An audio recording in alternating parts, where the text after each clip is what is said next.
Although defensive line play is not rocket science, there is a science to it. Again, we're going to execute another move that's based off of power as opposed to speed. Speed's always an element, takeoff is always an element, but right now we're going to demonstrate a stab grab move, all right?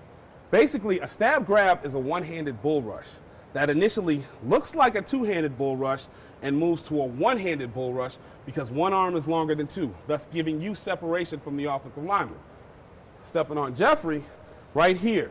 He thinks he's getting a bull rush on the first step. Step, hit! I then take my right or left arm and extend it in bull rush with one hand. Now his backside hand is probably right here trying to grab the inside of my pad. I then take my free hand and at the wrist, at the small part of the bone, not the forearm because he's stronger here, at the small part of the bone, I grab his wrist and I lift and drive. The first element of a stab grab, Enoch has to have great takeoff. His first three steps have to be hot, and he's got to have good hand placement, striking right in Jeffrey's strike zone. Set, hit!